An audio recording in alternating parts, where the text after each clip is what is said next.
సదాశివసమారంభాం శంకరాచార్యమధ్యమాం అస్మదాచార్యపర్యంతాం వందే గురుపరంపరాం.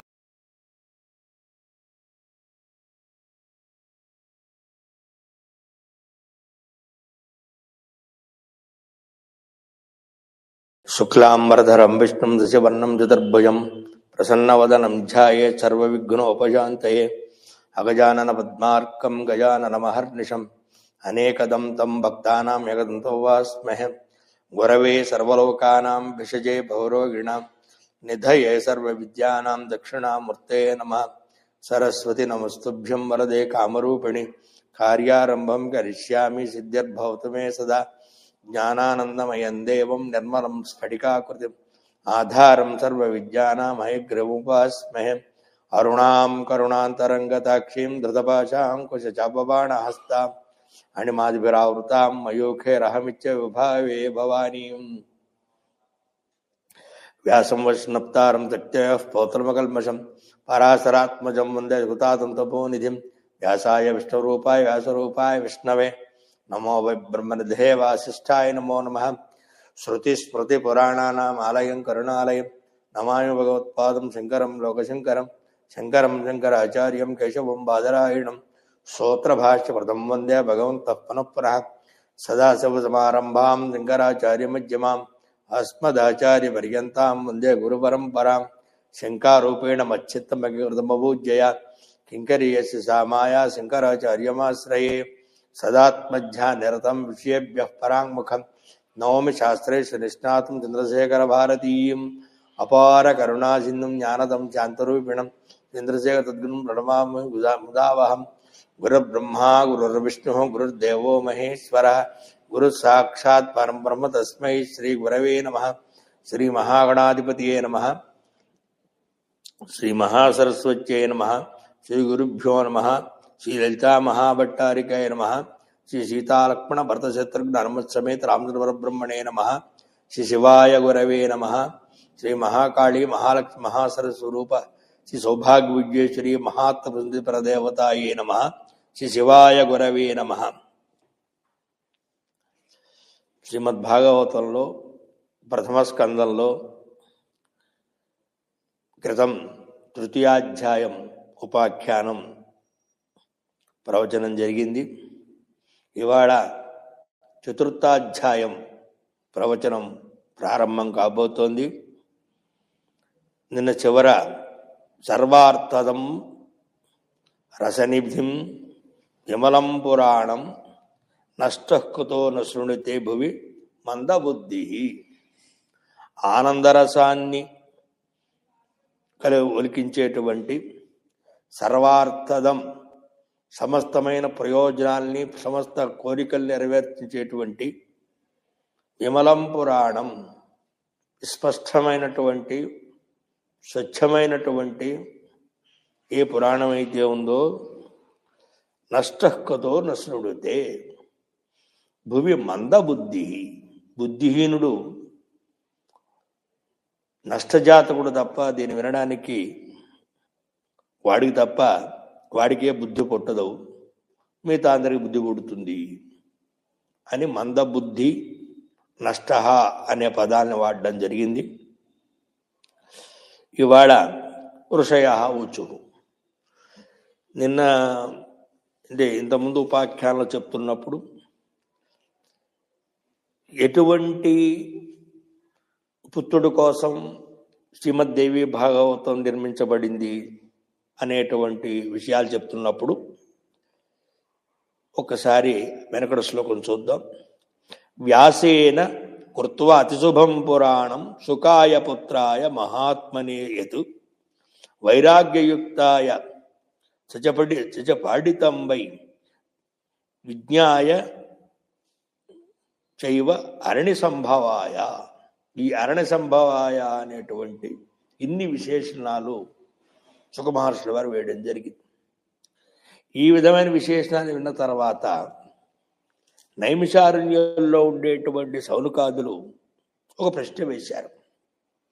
ఋషయావచు సౌమ్య వ్యాసస్య భార్యాయాం కస్యాం జాతః సుతః సుఖః కథం వా కీదృశో ఏన పఠితేయం సుసంహిత.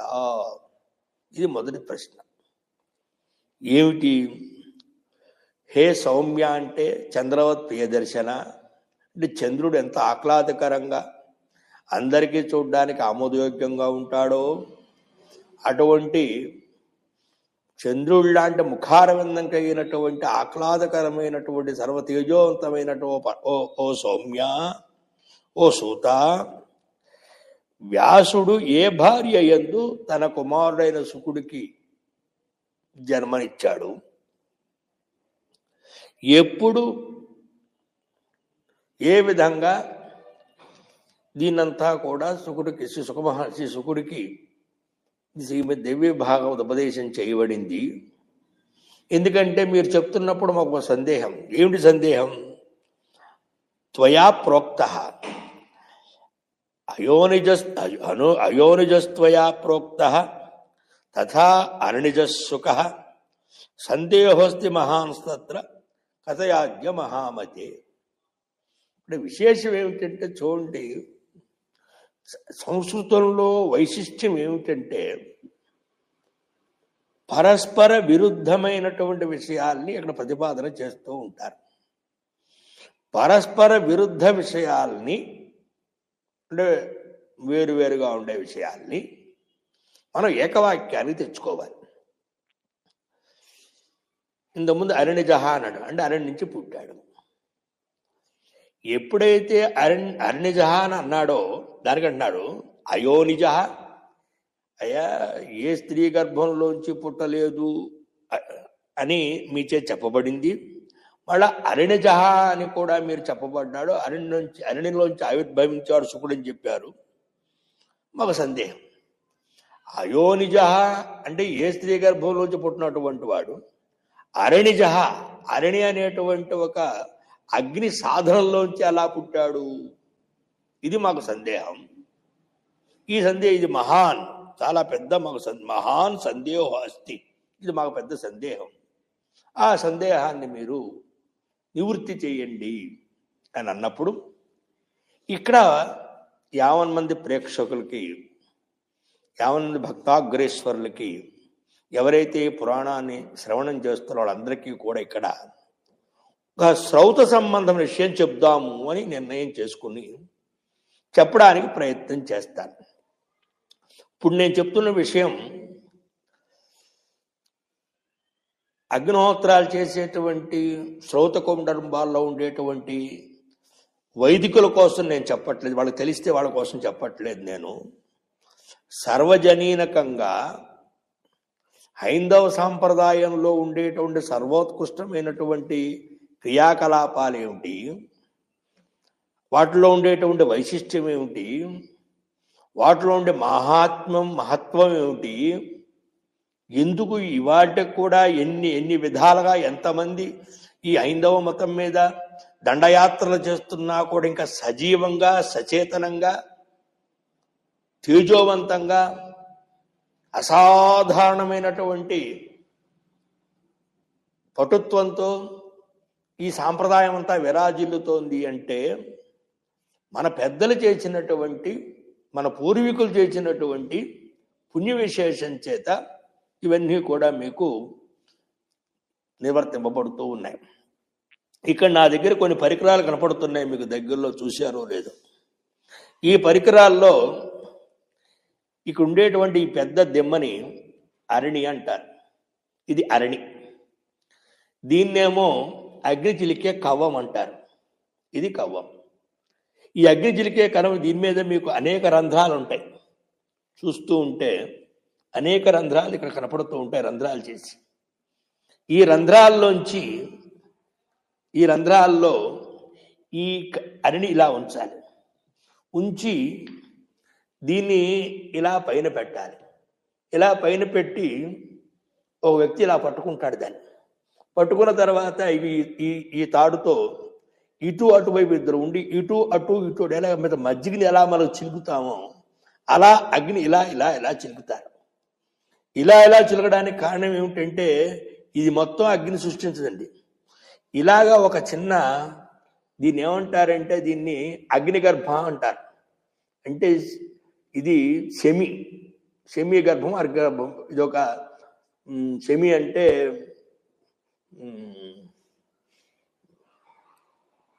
సెమి అంటారు. సెమి అంటే జమ్మి. ఆ జమ్ములోంచి జమ్మి ఆకు అవి అంటాను. సెమీతే పాపం సెమీ శత్రు వినాశనం అర్జున ధనుర్ధర ఏది శ్లోకం చెప్తూ ఉంటాము. సెమి అంటారు దీన్ని. స్వతసిద్ధంగా ఈ కనపడుతున్నటువంటి చిన్న సాధనంలో అగ్ని నిబిడీకృతమై ఉంది.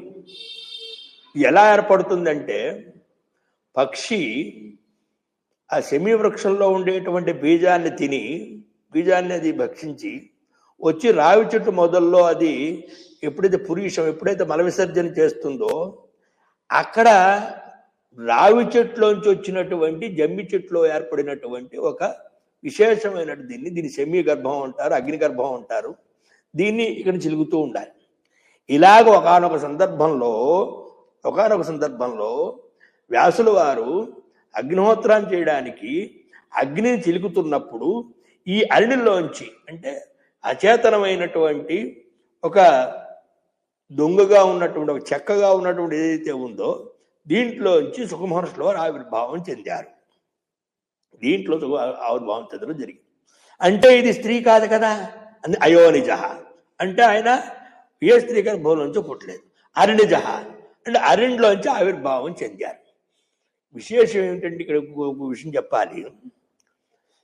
ఎప్పుడైతే హైందవ సాంప్రదాయంలో ఇవాళ గంటలోనే అన్నీ అయిపోతున్నాయి కాబట్టి గంటలో మొత్తం అంతా వివాహ వ్యవస్థ అంతా అయిపోతుంది కాబట్టి మనకు తెలియదు. ముహూర్తం అయిన తర్వాత అది కనుక ఉదయం ముహూర్తం అయితే సాయంకాలం వరకు వధూవరులు ఇద్దరూ కూడా ఉపవాసం ఉండి సాయంకాలం ఔపోసనాగ్ని పెట్టుకుని ఆ ఔపోసనాగ్ని ఆగ్నేయ స్థాళీపాకం అయిన తర్వాత అరుంధతి నక్షత్రం చూసి అప్పుడు వాళ్ళు భోజనం చేస్తారు. ఆ విధమైనటువంటిది ఏదైతే ఉందో ఈ అరణి ద్వారా ఈ సెమీగర్భం ద్వారా చిలికినటువంటి అగ్ని ఏదైతే ఉంటుందో ఇది ఎంత పవిత్రమో ఆ రోజు ప్రారంభమైనటువంటి ఔపోసనాగ్ని అక్కడి నుంచి అగ్నిహోత్రం వాడు యావజ్జాగ్నిహోత్రం జూహోయ అతనే మాట అయితే ఉందో శృతి వాక్యం అక్కడి నుంచి అగ్నిహోత్రం ప్రారంభిస్తాడు. అంటే మనం లౌకికంగా చూస్తూ లౌకిక అగ్ని అంటే అర్థం ఏమిటి? అగ్గిపొలతో వెలిగించడం, కాగితం పెట్టి వెలిగించడం, కొబ్బరి పీచుతో వెలిగించడం, లేకపోతే ఇంకా ఏదేదో పెట్టి చేస్తూ ఉంటే దాన్ని లౌకికాగ్ని అంటారు. అది ఎప్పుడు కూడా ఏకాగ్నికాండలో చెప్పబోతున్నటువంటి స్మార్తాగ్నికి కానీ లేదా శ్రౌతాగ్నికి కానీ ఆ విధంగా లౌకికమైనటువంటి సాధనాల ద్వారా అగ్ని ఉత్పత్తి చేస్తే అది వాళ్ళకి సమ్మతం కాదు. అందువల్ల ఆ అపోసనాగ్నిలో ఉన్నటువంటి అగ్నిని ఆ తర్వాత అది ఏకాగ్ని త్రేతాగ్ని చేయడం కోసం ఆధానం అనే ఒక ప్రక్రియ ప్రారంభిస్తారు. ఆధాన ప్రక్రియ ద్వారా అది అగ్ని ఏకాగ్ని కాస్త త్రేతాగ్ని అవుతుంది. దాన్ని కూడా మీకు చూపించడానికి ప్రయత్నం చేస్తాను. అది కూడా మీరు ఇప్పుడు ఈ విధమైన ఈ లైవ్లో మీకు కనపడకపోయినా ఆ ప్రక్రియ కూడా యాడ్ చేస్తాం. దాన్ని కూడా చూసి అగ్నిహోత్రాలను దర్శించి మీరు పునీతులు కాగలరు. ఈ విధమైనటువంటి అరణి ద్వారా ఏర్పడిన అగ్ని ఎంత పవిత్రమో అంతే పవిత్రులు సుఖమహర్షుల వారు కూడా. దాంట్లో ఏమాత్రం కూడా సందేహం లేదు. ఈ విధమైనటువంటి ఆ త్రేతాగ్నులను ఉపాసన చేస్తున్నటువంటి ఏ వ్యక్తి అయితే ఉంటాడో ఆయన్ని శాస్త్రంలో వైదిక భాషలో ఆయన్ని ఆయుతాగ్ని అంటారు. ఆయుతాగ్ని అనేటువంటి వ్యక్తి 2 పూట్ల అగ్నిహోత్రాలు చేసుకుంటూ ఇంట్లో ఉండాలి. గృహిణి గృహముచ్యతే. వైదిక సాంప్రదాయంలో ఒక స్త్రీకి ఉండేటువంటి ప్రాధాన్యం ఇంత అంతా కాదు. ఈ అగ్నిహోత్రాలు చేసే యజమాని ఏదైనా బయటకు వెళ్ళొచ్చేమో కానీ సూర్యోదయ సమయంలోనూ సూర్యాస్తమయ సమయంలో అగ్నిహోత్రాలు కాకుండా అలాగే అర్ధరాత్రి పూట అంటే సుమారు 12 ఆ ప్రాంతాల్లో ఎప్పుడూ కూడా ఆ గృహస్థుడి యొక్క భార్య ఇల్లు దాటి గడప దాటి బయటికి రాకూడదు. ఆవిడ గడప దాటి బయటకు వచ్చింది అగ్ని విచ్ఛిన్నమైపోతుంది. అగ్ని విచ్ఛిన్నమైపోతే మళ్ళా ఇదంతా ప్రకిలా చీలికి మంత్రాలు చెప్పి మళ్ళా ప్రాయశ్చిత్తాలు చేసి చాలా వ్యవహారం అంతా కూడా చేయాల్సి వస్తుంది. అందుకనే గృహిణి గృహముచ్యతే. అసలు ఈ వైదికమైన ధర్మాన్ని ఆచరిస్తున్నప్పుడు పురుషుడి కంటే కూడా అత్యంతము మనకి శ్రద్ధగా విశ్వాసంగా సహకరించాల్సింది ఎవరయ్యా అంటే భార్య. ఎవరికి భార్యానుకూలత ఉంటుందో వాడు మాత్రమే ఇటువంటి ధార్మికమైన కార్యక్రమాలు నిర్వర్తించగలుగుతాడు. అటువంటి అద్భుతమైన కార్యక్రమంలో ఆ త్రేతాగ్నుల ఉపాసన ఇవన్నీ కూడా చేయడానికి ఆధారభూతమైనటువంటి గార్హపత్యము, దక్షిణాగ్ని, ఆహ్వనీయం పిలువబడుతున్న అగ్నులకి ఈ అరణే అనుసంధానం అవుతుంది. కాబట్టి అరణ్ నుంచి ఆవిర్భవించిన అగ్ని ఏ విధంగా అయితే గృహస్థుని చరితార్థం చేస్తోందో ఆ విధంగా అరణి నుంచి ఆవిర్భవించిన సుఖమహర్షుల వారు కూడా యావద్లోకాల్ని చరితార్థం చేశారు, యావద్లోకాల్ని అనుగ్రహించారు. యావద్లోకాలకి వారు 2 భాగవతాలకి వారే కారణభూతం అయ్యారు.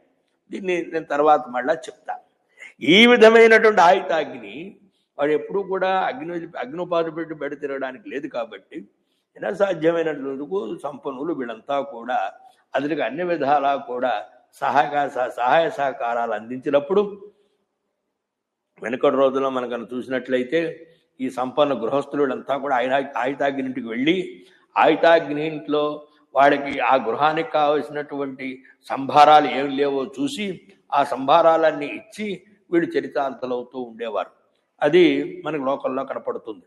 అంతేకాకుండా ఈ మనం గోదానం చేస్తున్నప్పుడు ప్రపంచంలో అన్ని జీవరాశుల్లో కూడా గోవు చాలా పవిత్రమైందని, గొప్పదని, గోదానం చేస్తే ఆ గోవు మీద ఎన్ని రోమాలు ఉంటాయో అన్ని దివ్య సంవత్సరాలు ఎవరి నిమిత్తంగా మనం గోదానం చేస్తామో ఆ గోదానం చేయబడినటువంటి వ్యక్తి, మీ తల్లి కావచ్చు, మీ తండ్రి కావచ్చు, లేకపోతే ఎవరైనా కావచ్చు, ఆ తండ్రి అన్ని దివ్య సంవత్సర స్వర్గలోకంలో ఉంటాడు అని శాస్త్రం, ఉంటాడని నమ్మకం శాస్త్రం. అటువంటి గోదానం సాధారణంగా మనం బ్రాహ్మణులకు చేస్తూ ఉంటాం.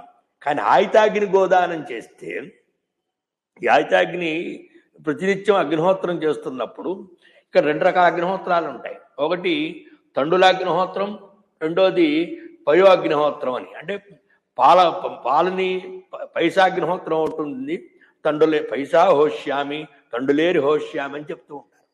ఈ పైసా హోష్యామి అన్నప్పుడు పాలతో అగ్నిహోత్రం చేయాలి. ఎవరైతే ఆయుతాగ్ని వెతుక్కుని ఆయన కనుక గోదానం చేసినట్లయితే ఆయన 2 పూట్ల అగ్నిహోత్రాల్లో ఈ గో యొక్క క్షీరాన్ని వాడతారు కాబట్టి, గో యొక్క పాలని వాడతారు కాబట్టి ఆ విధమైనటువంటి గోదానం చేసినటువంటి వ్యక్తి యొక్క తరాలన్నీ కూడా తరిస్తాయి. చాలా గొప్పది. ఇంకో మాట చెప్పాలంటే మనం లోకంలో గోవు కంటే పవిత్రమైన ప్రాణి ఏమైనా ఉందా ఒకసారి విచారణ చెయ్యండి. ఎందుకంటే గోమూత్రందు నర్మదా ప్రోక్తం, గోమయంతు యమున, గోక్షీరం గంగా ప్రోక్తం, అతఃపరంకిం అని ఇంతకు ఏంటి చెప్పారంటే గోమూత్రాన్ని నర్మదతో పోల్చారు, అలాగే గోమయాన్ని యమునతో పోల్చారు. యమునా నది ఎంతో గోమయం అంటారు, నర్మదా నది ఎంతో గోమూత్రం అంటారు. గోక్షీరం గంగతో పోల్చారు. గంగా, యమున, నర్మద ఎందుకు చెప్పాల్సి వచ్చింది? నర్మదా తీరంలో శంకరుడు సంచారం చేస్తాడు అని శివపురాణంలో చెప్పారు. అందువల్ల నర్మదా ఎప్పుడు పవిత్రమైంది. ఆ విధమైనటువంటి 3 నదుల యొక్క గొప్పతనంతో ఉండేటువంటి ఏదైతే ఉందో ఆ గొప్పతనం అంతా గోవులో ఉంది. అందుకనే రఘువంశంలో కూడా దిలీప మహారాజు వశిష్ఠ మహర్షి యొక్క గోవుని, నందిని అనే గోవుని సేవ చేస్తున్నప్పుడు మునిహోమధేను అంటారు. అక్కడ అంటే ఆ ముని హోమానికి సంబంధించిన ధేనువు అంటే అర్థం ఏంటి? గోవు నుంచి వచ్చేటువంటి పాలు, ఆ పాలు నుంచి వచ్చేటువంటి పెరుగు, అక్కడి నుంచి వచ్చే వెన్నపూస, అక్కడి నుంచి వచ్చే నెయ్యి, అలాగే ఆ ఆవు యొక్క గోమయం, ఇవన్నీ హోమానికి ఉపయుక్తమయ్యే పదార్థాలు.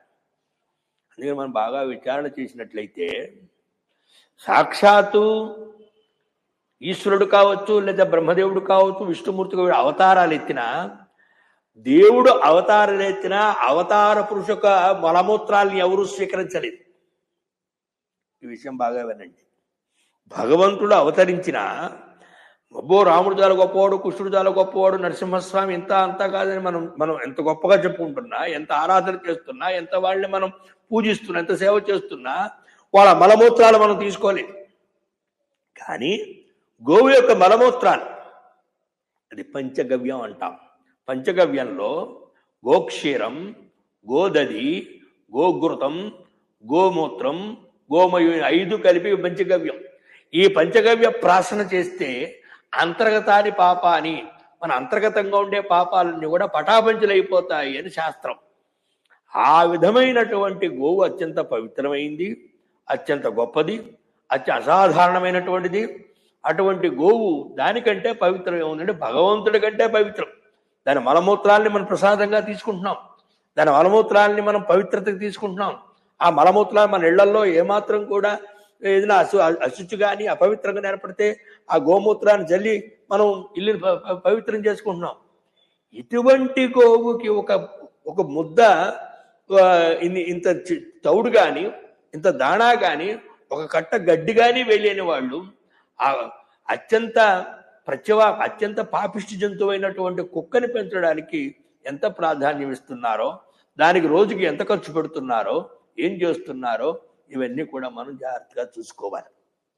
అందుకనే ఎప్పుడూ కూడా దేని పవిత్రత ఏంటి, దాని గొప్పతనం ఏమిటి, ఆ విధమైనటువంటి అగ్నిహోత్ర అత్యంత ఉపయోగపడేటువంటి ఆ గోవును అనుసంధానం చేసిన ఆయుతాగ్ని పూజించాల్సినటువంటి సంపన్నులు వీళ్ళంతా కూడా మన భారతదేశంలో అనాదిగా వస్తోంది. కాబట్టి ఆ అనాది సాంప్రదాయాన్ని, ఇంతటి ఉత్కృష్టమైనటువంటి, ఇంత అద్భుతమైనటువంటి ఈ సాంప్రదాయాన్ని అందరూ తెలుసుకోగలరు అని చెప్పి ప్రయోగ రూపంగా, అంటే ఏదైతే అగ్నిహోత్రాలు అవన్నీ ప్రయోగ రూపంగా ఆ వేది అని చెప్పి, ఆయుధనాలు అని చెప్పి, ఆ అగ్నిహోత్రాలు వాటి పేర్లు ఇవన్నీ కూడా చెప్పడానికి ప్రయత్నం చేశాను.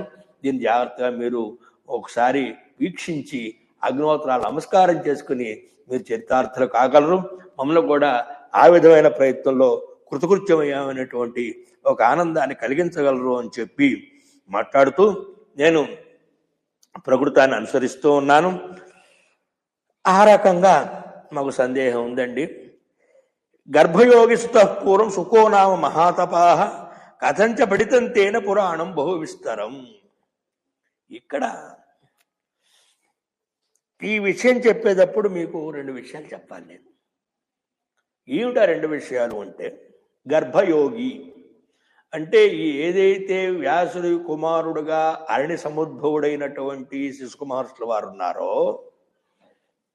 ఈయన గర్భంలోనే యోగాభ్యాసం చేసిన యోగి చెప్తూ ఉన్నారు. ఈ విధమైనటువంటి పరమ పావనమైనటువంటి సుఖమహర్షుల వారి యొక్క జన్మ వృత్తాంతాలు ఇక్కడున్న దాన్ని ఇక్కడున్న దాన్ని ఇక్కడ చెప్దాం.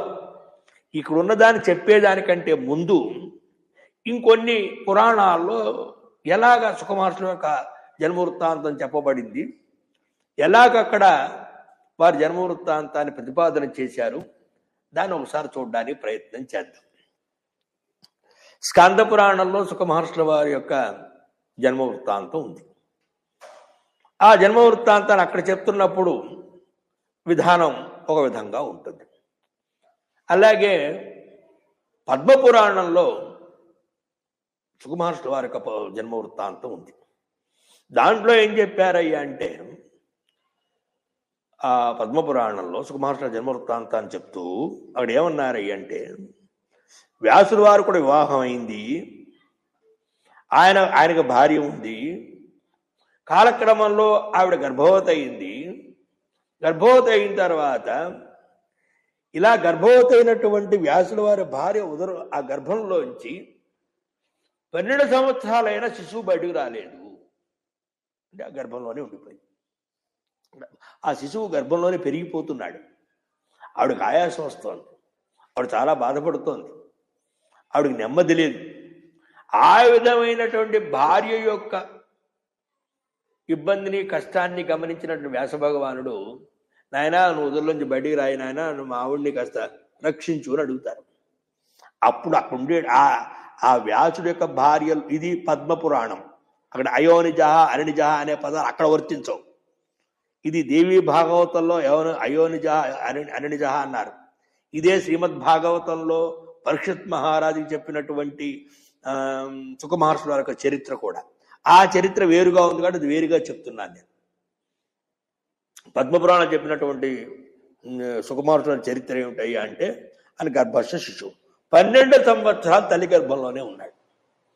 ఆ తల్లి గర్భంలో ఉండి ఈయన మొయ్యలేక బాధపడుతున్న వ్యాసుల వారు అడిగితే అక్కడ అంటాడు ఆ గర్భస్థ శిశువు, నాన్నగారు నేను బయటికి రాను, బయటకు వస్తే నాకు వైష్ణవమాయ కమ్మేస్తుంది, వైష్ణవమాయ కమ్మేస్తే నేను మళ్ళీ అనేకమైనటువంటి ప్రలోభాలకి విధమైనటువంటి భోగాలకి ఇవన్నీ కూడా నేను ఆకర్షింపబడతాను, తద్వారా నాకు నా జన్మంతా వ్యర్థమైపోతుంది, నా జీవితం అంతా వ్యర్థమైపోతుంది, అందుకు నేను భోగాలు ఆకర్షణలు ఈ ప్రలోభాలకు గురి కాకుండా ఉండడం కోసం నేను బడి రావడానికి ఏమాత్రం నాకు సమ్మతం కాదు, నేను రాను అంటే, అది కాదు నాయన రా, నేను చెప్పాను కదా, నీకు అవేవి కూడా నిన్ను ఆకర్షించవు, అవేవి నిన్ను బాధ పెట్టవు, అవేవి నిన్ను కూడా హింసించవు, కాబట్టి నువ్వు బయటకు వచ్చి నీ తల్లిని నీ శ్రమ నుంచి తప్పించు అన్నప్పుడు, అబ్బెబ్బే నేను రాను, ఎవరు చెప్తే వస్తావు, శ్రీకృష్ణుడు చెప్తే వస్తాను, కృష్ణ పరమాత్మ చెప్తే వస్తాను, నువ్వు చెప్తే రాను అంటే అప్పుడు అంటారు, కృష్ణద్వైపాయన కృష్ణ భూత్వ, కృష్ణద్వైపాయనుడైనటువంటి వ్యాసుడే కృష్ణుడిగా మారి గర్భస్థంలో ఉండేటువంటి సుఖమహర్షుల వారికి చెప్పాట, నాయన నువ్వు తల్లి గర్భంలోంచి బయటకు వచ్చినా కూడా ఈ ప్రకృతి నిన్నే ఏ వికారాలు కలిగించదు, ఏ భోగాలు నిన్ను ఆకర్షించలేవు, ఏ ప్రలోభాలు నీ మనసుని నీ బుద్ధిని చెలింప చేయలేవు అని కృష్ణుడు మాటిస్తే ఆ మాట ప్రకారంగా బయటకు వచ్చాడు అని మనకు అక్కడ పద్మపురాణంలో వ్యాసుల వారి యొక్క చరిత్ర చెప్పబడి ఉంది. అంటే నేను ఇంతకుముందు చెప్పాను మీకు, ఎక్కడైనా మనకి విరుద్ధం అనిపిస్తే కల్పభేదం చేత మన్వంతర భేదం చేత ఆ కథ యొక్క భేదాన్ని గుర్తించాలి, అంతే తప్ప అది తప్పు ఇది తప్పు అనే మాటలు మనం మాట్లాడకూడదు. ఇది మీకు అక్కడుండేటువంటి ఉపాఖ్యానం. అస్తు అది అలా పెట్టండి. ప్రకృతానికి మనకు వచ్చినట్లయితే ఇక్కడ చెప్తున్న విధానం ఒక విధంగా ఉంది. శ్రీమద్ భాగవతం చెప్తున్నప్పుడు భాగవత మహాత్మ్యంలో కౌశిక సంహిత అని ఒక పుస్తకం ఉంది. ఆ కౌశిక సంహితంలో సుఖమహర్షుల యొక్క జన్మ వృత్తాంతాన్ని చెప్తారు. అక్కడ ఎలా ఉంటుంది, సుఖమహర్షుల జన్మ వృత్తాంతం ఎట్లా ఉంటుందయ్యా అంటే, ఒకనొక సందర్భంలో జగన్మాత అయినటువంటి పార్వతీదేవి జగత్పిత అయినటువంటి ఈశ్వరుణ్ణి, అయ్యా నాకు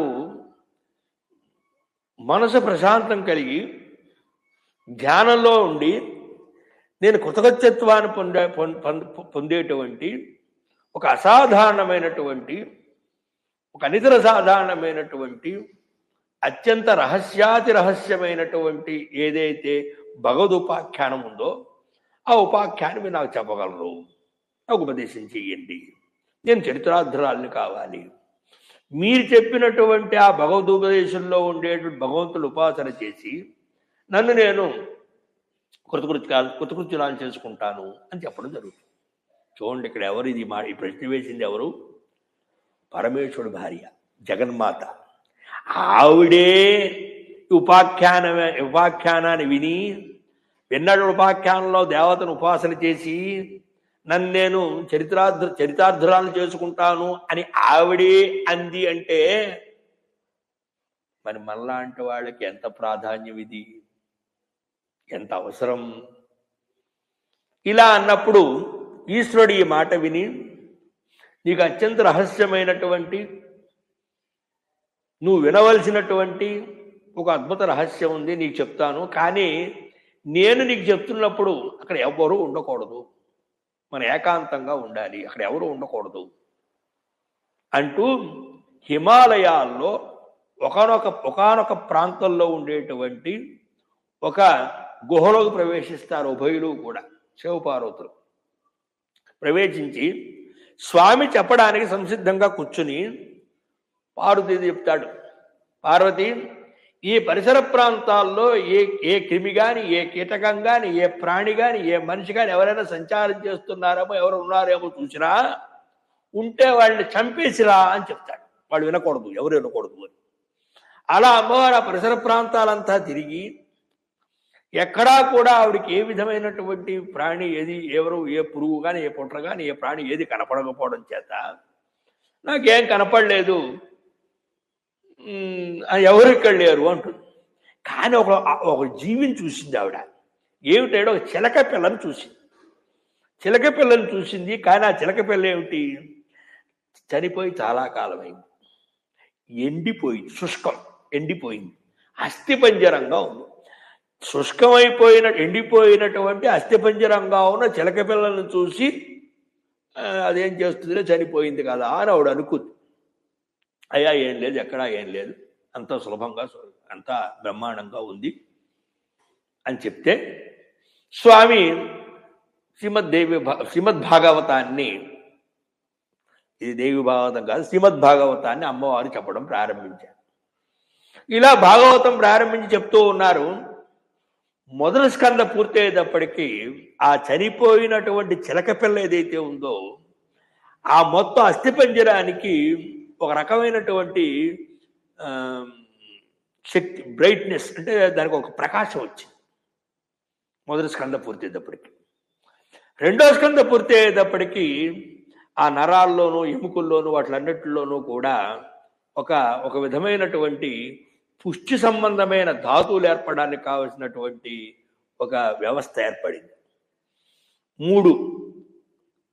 మూడో స్కంద వినేటప్పటికీ ఆ చనిపోయినట్టు అస్థిపంజరానికి మాంసము, మస, అలాగే మజ్జ, అలాగే నెత్తురు, ఇవన్నీ కూడా ఏర్పడ్డాయి. ఐదో స్కంద వినేటప్పటికీ అవన్నీ ఏకీభూతమయ్యి ఒక శరీరాకృతిని దాల్చడానికి కావాల్సినటువంటి స్థితిని పొందాయి. 7 పూర్తయ్యేటప్పటికీ పైన చర్మం ఏర్పడిందండి. అవన్నీ లోపల ఉన్నాయి, ఎముకలు అవన్నీ కూడా పుష్టిని పొందాయి. అక్కడి నుంచి వాళ్ళకి అన్నీ కూడా వ్యవహారం వచ్చింది, ఒక సుఖరూపంగా వచ్చింది. ఆ తర్వాత చర్మం ఏర్పడింది 7కి. 8కి ఆ చర్మం పైన రెక్కలు వచ్చాయి. అప్పుడే చనిపోయినటువంటి ఒక చిలక పిల్ల ఎలాగుంటుందో ఆ విధ రూపానికి వచ్చింది. 9వ స్కంద వినేటప్పటికీ ఇంకొంత చేతనత్వం, ఇంకొంత ప్రకాశత్వం, ఇంకొంత వచ్చింది. 10వ స్కంద వచ్చి దానికి ప్రాణం వచ్చింది. అంటే అస్థిపంజరంగా పడిపోయినటువంటి ఆ చిలక పిల్ల 10వ స్కంద భాగవతం పరమాత్మ చెప్పి పూర్తి అయ్యేటప్పటికీ దానికి జీవం వచ్చేసింది, ప్రాణం వచ్చేసింది, ఉంటుంది. ఈ లోపల ఈ భాగవతాన్ని ఉంటున్నటువంటి పార్వతి అమ్మవారికి నిద్ర వచ్చింది. నిద్ర వస్తే ఏం చేసింది, ఆవిడ కాస్త పడుకుంది. పడుకున్న విషయాన్ని పరమాత్మ చెప్పుకుంటూ వెళుతూ ఉంటే ఏమైంది, ఆయన ఏం చెప్పాడు, నేను చెప్తున్న ఊకొట్టుతో చెప్తాను, ఊకొట్టకపోతే ఆపేస్తాను అన్నాడు. ఈవిడ ఇందాక దాకా 10వ స్కందం వరకు ఈవిడ మెలకుగా ఉంది, అంటూ. 10వ స్కంద పూర్తమైన అమ్మవారు నిద్రపోయింది. నిద్రపోతే 11వ స్కంద 12వ స్కంద ఆ చిలక విని ఆ చిలక అని ఊగొట్టడం ప్రారంభించింది. ఇలా భాగవతం అంతా పూర్తి చేసే సందర్భంలో ఈ అనేటువంటి మాట దూరంగా వినపడ్డం చేత ఇదేమిటి, ఇక్కడ పక్కనే కదా, పార్వతి కదా ఊగొట్టాల్సిన పంతులు దూరంగా వినపడుతుంది. చూస్తే చిలక పిల్ల కనపడింది. అర్రే, ఎవరు లేకుండా చూడమన్నాను, ఎవరు వినకుండా చూడమన్నాను, ఇది రహస్యము, ఈ చిలక విందా అని చెప్పి స్వామి దాన్ని చంపడానికి ప్రయత్నం చేస్తాడు. త్రిశూలం పట్టుకుని ఆయన దాన్ని వెంబడ పడితే అలాగా ఆ గుహలో తప్పించుకున్న చిలక ఎగురుకుంటూ వ్యాసాశ్రమంలోకి వచ్చింది. వ్యాసుడు యొక్క ఆశ్చర్యాన్ని పొందింది. ఆ వ్యాసుడు అక్కడ ఆ సుఖని ఆ చిలకని తన పుత్రుడిగా పెంచాడు అని కౌశిక సంహితంలో ఆ సుఖమహర్షక వృత్తాంతాన్ని భాగవత శ్రవణం చేతే నిర్జీవంగా ఉన్నటువంటి ప్రాణి సజీవమైంది అని అక్కడ చెప్పడం జరిగింది. ఇలాగా ఆవిర్భావం చెందినటువంటి పిల్లవాడి మీద అనితర మమకారాలు పెట్టుకున్నాడు వ్యాస భగవానుడు. అందుకనే భాగవతంలో చెప్తారు, వ్యాసుల వారు అలా మార్గంలో వెళుతూ ఉంటే స్త్రీలంతా సిగ్గుపడి వాళ్ళ పౌటు కొంగులు అవన్నీ సరి చేసుకునేవాళ్ళట. అదే కనుక సుఖమహర్షులు వెళుతూ ఉంటే వాళ్ళు ఎలా కూడా అలాగే ఉండి వాళ్ళు సిగ్గుపడేవారు కాట. ఎందుకంటే సుఖమహర్షి బ్రహ్మనిష్ఠుడు, ఈయనేమో బ్రహ్మజ్ఞాని అని అక్కడ భాగవతంలో చెప్పడం జరుగుతుంది. అటువంటి కొల్లాడి మీద విపరీతమైనటువంటి వ్యామోహం పెట్టుకుని ఇక ఆయన ఆ పిల్లవాడిని మమకారంతో, అత్యంత ప్రేమతో, వాత్సల్యంతో ఇక ఆయన బహిఃప్రాణంతా ప్రాణం అయిపోయాడు. ఇలా ఉన్నటువంటి సుఖమహర్షుల వారు భాగవతాన్ని విని పుట్టారు. శివపార్వతి దంపతుల అనుగ్రహం చేత పుట్టారు. ఇందా చెప్పినట్టుగా పద్మపురాణాలు చెప్పినట్టుగా ఆయనకి కృష్ణ పరమాత్మకు అభయంతో పుట్టాడు. ఇవన్నీ కలిసి ఉండడం చేత గర్భయోగి అని, గర్భంలోనే యోగ పురుషుడు, యోగి. ఇటువంటి మహానుభావుడు వెళ్ళిపోతున్నాడు. నిన్న చెప్పాను, ఎంప్రవర్జంతమపేత మనపేత కృత్యం అని చెప్పి నేను చేయవలసిన పని ఏం లేదు అని సన్యాసం పుచ్చుకోవడానికి సన్యాసిగా ఆయన వెళ్ళిపోతూ ఉన్నాడు. ఆయన దిగంబరంగా కేవలం కౌపీర్ణం మాత్రమే ధరించి ఉంటారు. అలా వెళ్ళిపోతున్న పిల్లవాడిని ఆయన పుత్ర అని ఆజు అహవ కాతరహ ద్వైపాయన అంటారు. ద్వైపాయనుడైనటువంటి వ్యాసుడు అలా వెళ్ళిపోతున్న పిల్లవాడి మీద అమితమైనటువంటి ఒక ప్రేమతో పుత్ర అని పిలిచాడు. అక్కడ ఉండేటువంటి చెట్లన్నీ కూడా ప్రతిధ్వనించాయి. ఏమిటయ్యా అంటే అక్కడ శిశుక మహర్షుల వారు తండ్రికే వేదాంత బోధన చేశారండి. చాలా గొప్ప విషయం ఇది భాగవతంలో. ఏమిటయ్యా అంటే అలా వెళ్ళిపోతున్న సుఖమహర్షుల వారు చెట్ల వెనకాల దాక్కుని ఆ చెట్ల ద్వారా వ్యాసుడికి ఉపదేశం చేశారంటే, కొడుకు ఎప్పుడు కూడా తండ్రికి ఉపదేశం చేయకూడదు కాబట్టి ఆ చెట్ల ద్వారా తండ్రికి ఉపదేశం చేసా. ఏమండి నాన్నగారు, ఏమిటి పుత్ర నన్ను పిలుస్తున్నారు? ఇక్కడ కదలనటువంటి స్థావరంగా ఉండే చెట్లు చాలా ఉన్నాయి ఇక్కడ. ఇగో చెప్తుంటే, ఏమయ్యా వ్యాస, నేను చెట్టుని, నా పక్కన ఇంకో చెట్టు ఉంది, నా పెళ్ళం చెట్టు అది. అగో అక్కడ 4-5 చెట్లు ఉన్నాయి, ఇవన్నీ నా పిల్లలు అవి. నేను స్థావరంగా ఉండేటువంటి జడంగా పిలుగుతున్న నాకే నా భార్య చెట్టు మీద మమకారం లేదు, నా పిల్లల చెట్టు మీద మమకారం లేదు. నీకేమిటయా ఇంత మమకారం? ఏమిటయా నీకు ఇంత అభిమానం? ఏమిటయా నీకు ఇంత పుత్రాభిమానం అని చెట్లు ఉపదేశం చేసినట్టుగా అక్కడ చెట్ల ద్వారా వ్యాసుల వారికి యథార్థాన్ని చెప్పినట్టుగా మనకి భాగవతంలో చెప్తారు.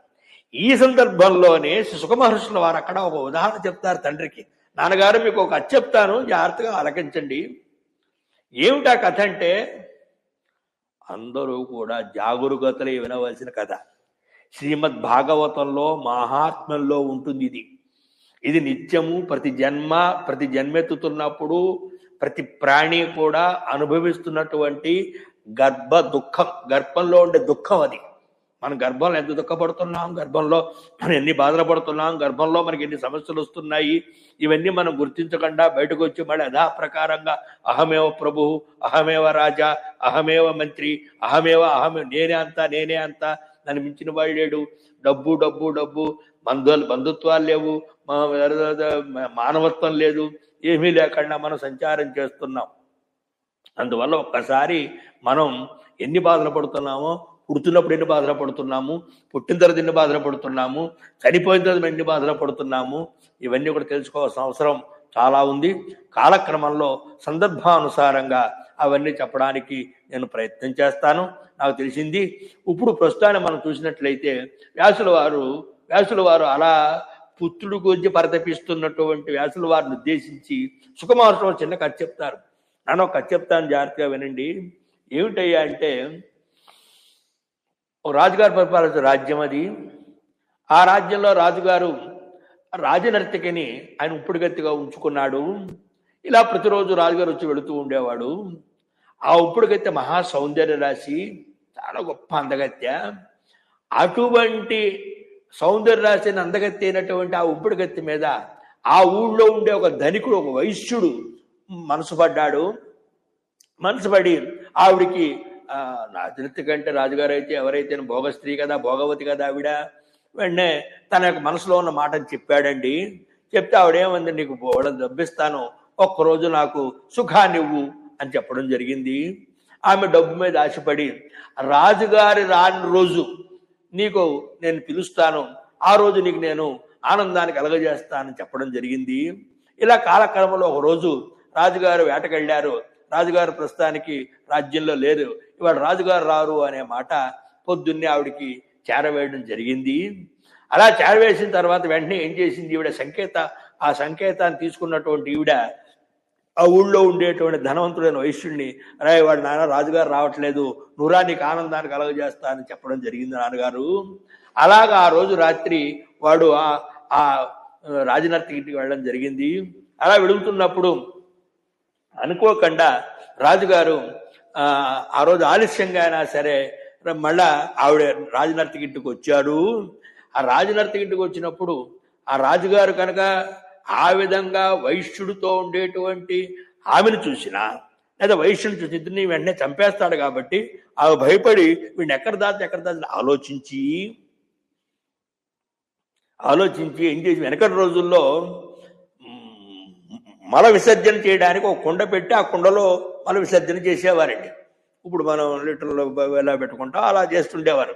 ఈమె ఏం చేసింది, వీటిని ఎక్కడ దాచినా రాజుగారు చూస్తారు కాబట్టి ఆ మల విసర్జనశాలలోకి రాడు అని చెప్పి ఆ కుండలో ఆల్రెడీ మల ఉంటే వీడి తలకిందులుగా కుండలో పెట్టి వీడు కదలకుండా ఉండడం కోసం ఆ కిటికీలు కాళ్ళు చేతులు కట్టేసి వీడిని తలకిందులుగా ఆ మలంలో పెట్టి రాజుగారు విడిపోయిన నేను విడిపిస్తాను, నువ్వు ఇక్కడే ఉండు, కంగారు పడకు అంటే వాడు ఆ రోజు రాత్రి ఆ మలంతో కూడుకున్న కుండలో తలకిందులుగా ఆ మలంలో వాడు ఉంటాడు. 11 అయింది, 12 అయింది, 1 గంట అయింది, 2 అయింది, 4 అయింది. 4 గంటల వరకు కూడా రాజుగారు ఆ నర్తకతోనే ఉన్నాడు. ఈ లోపల 4:30, 5ంటికి వచ్చి ఈవిడ వెంటనే వాడిని బయటకు తీసి దుర్గంధభరితంగా ఉన్నాడు. ఇందాకడికి వాడు అక్కడే ఉన్నాడు, అలాగే ఉన్నాడు. చూసి వెంటనే చెప్తుంది ఆవిడ, ఏమనంటే అయ్యో అనుకోకుండా తప్పు జరిగిపోయింది, రాజుగారు వస్తారు అనుకోలేదు, వచ్చారు, నువ్వు చాలా శ్రమపడ్డావు, అందుకే మరొకసారి నీకు అవకాశం ఇస్తానంటే పెద్ద నమస్కారం చేసి, నువ్వు వద్దమ్మా, నీ అవకాశం నాకు వద్దు, జరిగినటువంటి ఈ శాస్తి నాకు చాలు, ఈ దుర్గంధాన్ని భరిస్తూ పనికి మాలినటువంటి అనవసరమైనటువంటి కోరిక మీద మనస్సు కలిగి నేను అనవసరమైన తప్పుడు పని చేశాను, చిచ్చి నీ సాంగత్యం వద్దు, నువ్వు వద్దు, ఏం వద్దు అని చెప్పి వెళ్ళిపోయాడు నాన్నగారు. కొన్ని గంటలు ఆ మల విసర్జన చేసే కుండలో ఉన్నటువంటి వాడికి అంత వైరాగ్యం వస్తే మరి 9 మాసాలు తల్లి గర్భంలో మురికి కూపంలో ఉన్నాను నాన్నగారు, నాకు వైరాగ్యం రాకపోతే ఎట్లాగండి? ఓ పక్కన ఆ తల్లి గర్భంలో ఓ పక్కన నెత్తురు ప్రవహిస్తూ ఉంటుంది, మరో పక్కన మలమూత్రాలు ప్రవహిస్తూ ఉంటాయి, వివిధమైన క్రిమికీటకాలన్నీ ఉంటాయి. వీటితో కుట్టించుకుని కింద పడిపోయి శ్రమపడి దుర్గంధభరితమైనటువంటి తల్లి గర్భంలో 9 మాసాలు ఉండి ఇంకా నేను వైరాగ్యం రాక నా అన్న అమ్మ చెల్లెలంటే ఏం బాగుంటుంది నాన్నగారు, అందువల్ల నేను వెళ్ళిపోతున్నాను, నేను ఇంకా రాను అంటూ ఆయన వెళ్ళిపోతాడు. అలా వెళ్ళిపోయినటువంటి సుఖమహర్షుల వారు ఆ తర్వాత ఆయన తీసుకురావడం కోసం చాలా బాధపడతారు. అస్తు, అది అక్కడ విషయం. ఇక్కడ మన ప్రకృతానికి అనుసరించినట్లయితే అలా వెళ్ళిపోతున్నటువంటి పిల్లవాడిని పొందడానికి దేవీ భాగవతంలో అంటే అసలు సుఖమహర్షుల వారు ఉత్పత్తికి అసలు వ్యాసుల వారి యొక్క సంకల్పం ఏమిటి, అసలు ఏం జరిగి అని పిల్లాడు కావాలనుకున్నాడు, అసలు ఏం జరిగి ఆయన ఇంతటి ఒక సంసారం అనేటువంటి దుఃఖాన్ని ఎత్తిని పెట్టుకుందాం అనుకున్నాడు అంటే ఇక్కడ ప్రస్తుతానికి ఇప్పుడు దేవి భాగవతంలో చెప్తున్న విషయం మనం ప్రకృతానికి వచ్చాం. ఇందాకంతా శ్రీమద్ భాగవతంలో చెప్పినటువంటి వ్యాసుల వారి యొక్క చరిత్ర అది. ఇప్పుడు దేవీ భాగవతంలో వ్యాసుల వారి చరిత్ర ఏం చెప్పారో, ఎందుకంటే ఇంతకుముందు జరిగిన ఉపాఖ్యానంలో చెప్పాను, దేవీ భాగవతంలో ప్రతిపాదింపబడినటువంటి వ్యాసుడు ఆయన ఛాయాసుకుడు అంతే తప్ప ఇందాక చెప్పినటువంటి భాగవతాన్ని ఆవిర్భవించినటువంటి యథార్థ శ్రీశుకుల వారు కాదది. ఇది వేరు అది వేరు. అంటే ఆయన ఛాయ, ఆయన నీడ ఇక్కడ వచ్చాడు అని మనకి చెప్తూ ఉంటారు. దాన్ని ఇప్పుడు మనం ప్రకృతాన్ని చూద్దాం. కథంచ ఏ విధంగా చదివాడు అంటే చెప్తా. సూతోవాచ చాలా గమ్మత్తుగా ఉంటుందండి, చాలా ఆశ్చర్యకరంగా కూడా ఉంటుంది. ఏమిటంటే సూతోవాచ పురా సరస్వతీ తీరే వ్యాస సత్యవతీ సుత ఆశ్రమే కలవింకోతు దృష్ట్వా విస్మయమాగత.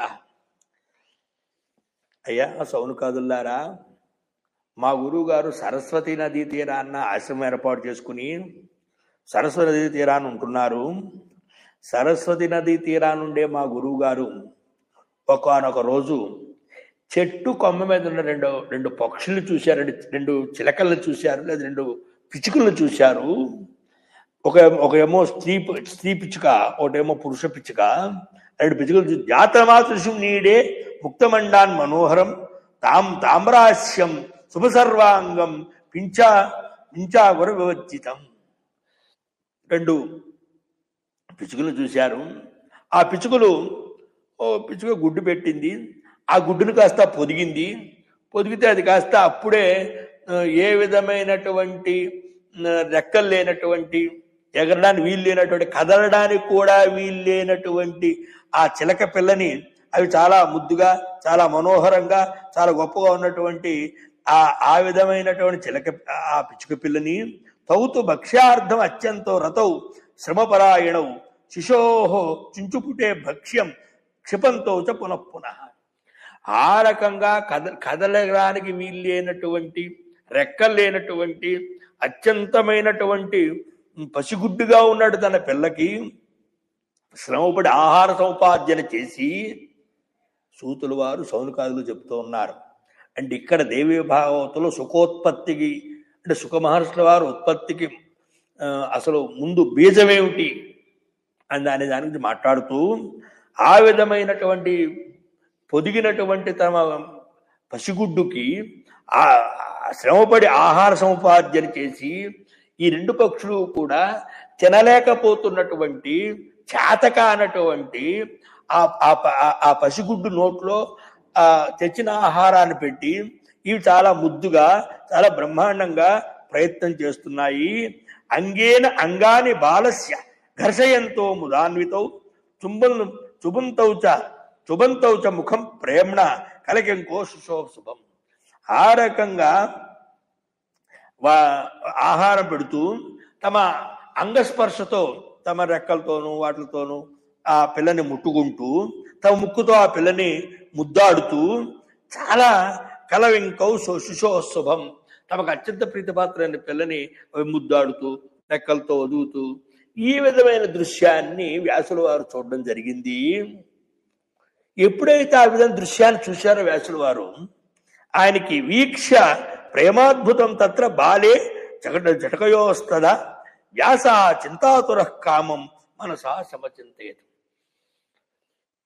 ఏ విధమైనటువంటి జ్ఞానం లేనటువంటి పక్షులు రెండు పొదిగినటువంటి ఆ పసిపిల్లని పెంచుతున్న విధానం కావచ్చు, దాని మీద చూపిస్తున్నటువంటి ప్రేమ కావచ్చు, లేదా దాని మీద ఉండేటువంటి వాత్సల్యం కావచ్చు, అవి రకరకాలుగా ప్రదర్శిస్తూ ఉంటే ఆ ప్రదర్శిస్తున్నటువంటి దృశ్యాన్నంతా కూడా వ్యాసుల వారు చూడడం జరిగింది. చూసి ఆయన ఏం ఆలోచించారు, మనస్సుతో అత్యంత చింతాతురుడయ్యాడు. ఆయన అత్యంత ఆలోచనాభరితుడయ్యాడు.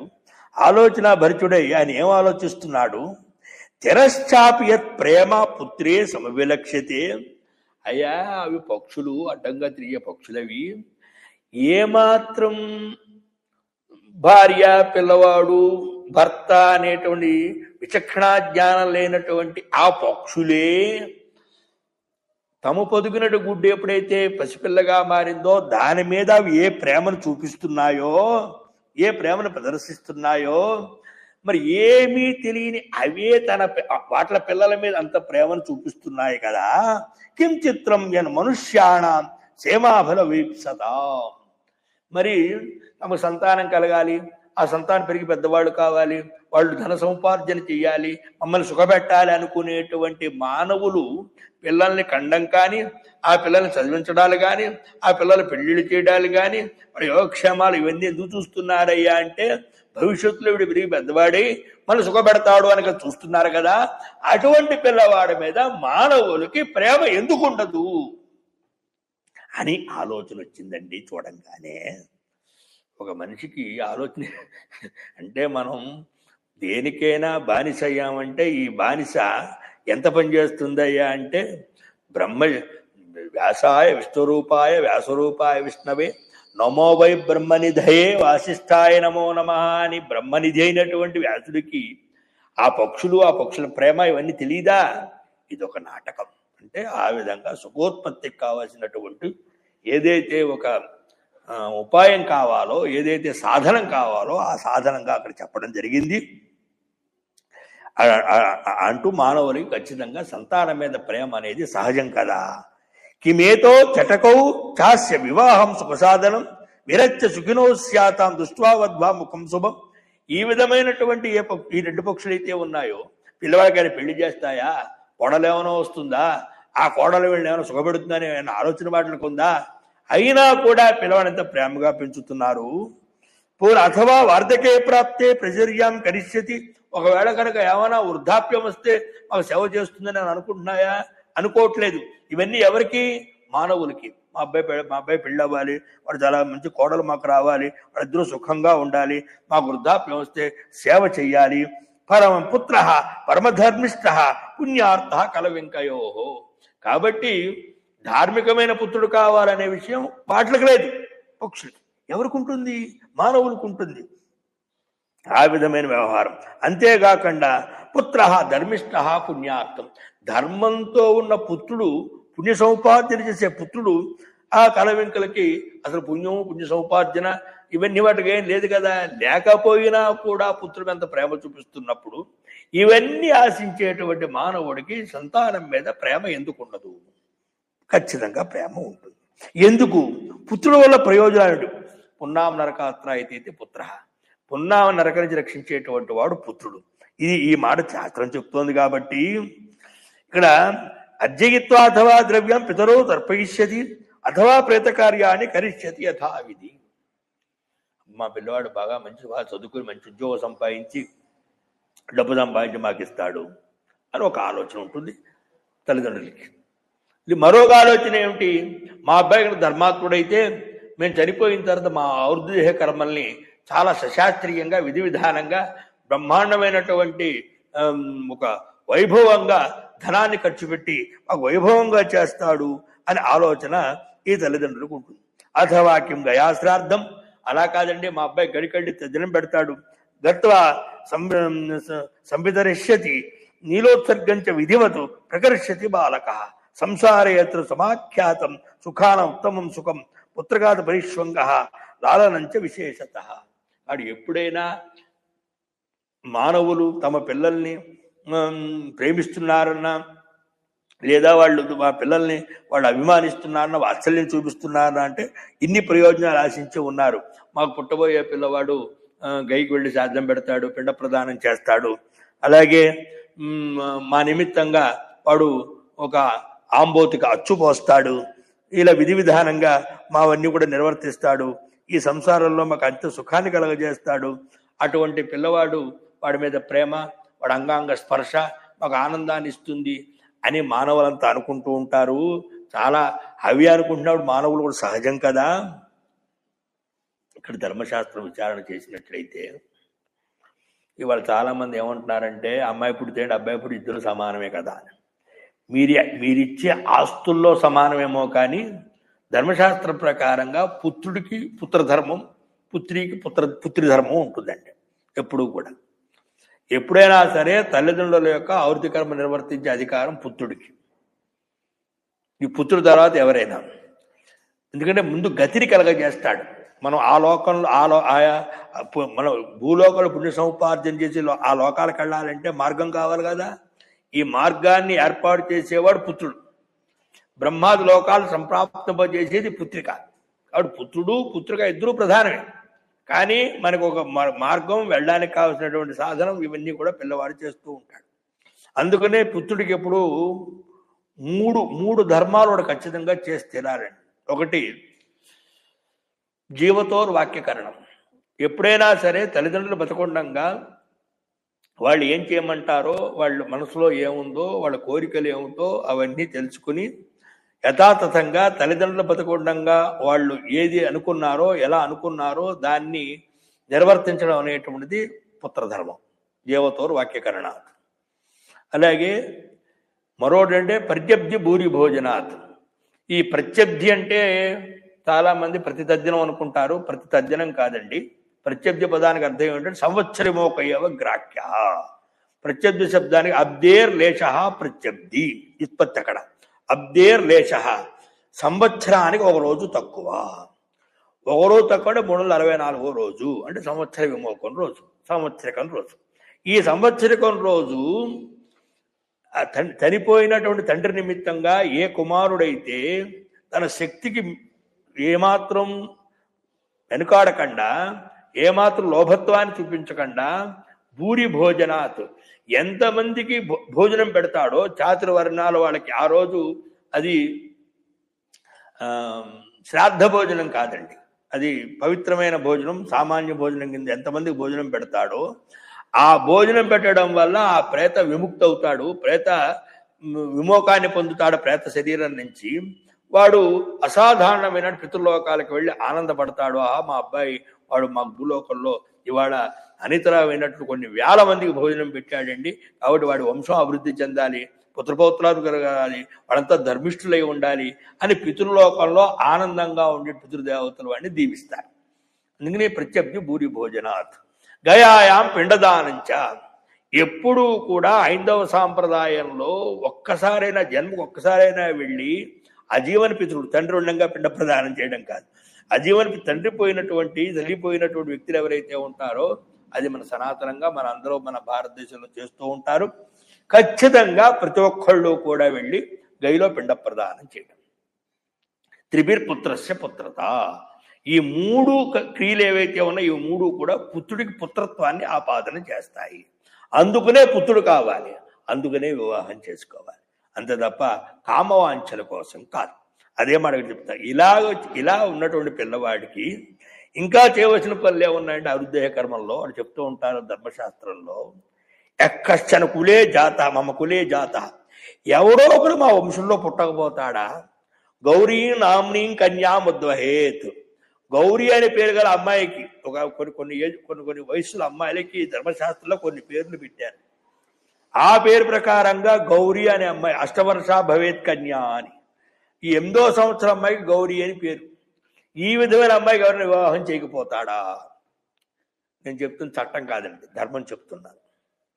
ఇది చట్టం కాదు, చట్టంలో బాల్య వివాహం నిషేధం అన్ని పక్కన పెట్టండి, చట్టం ధర్మం గురించి మాట్లాడుతున్నాను. అది ఇక్కడ ధర్మంలో ఏంటంటే అది పితృదేవతలు కోరుకునేటువంటి విషయం అని మన ప్రాచీన సాంప్రదాయంలో ప్రాచీనులంతా కూడా చేస్తూ ఉంటారు.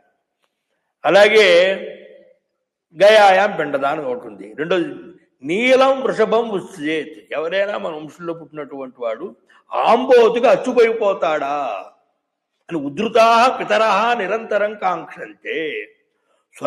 పితృలోకంలో ఆనందంగా ఉన్న పితృదేవతలంతా నిత్యము దీన్ని వాళ్ళు అభిలషిస్తూ ఉంటారు, దీన్ని నిత్యం వాళ్ళు కోరుకుంటూ ఉంటారు.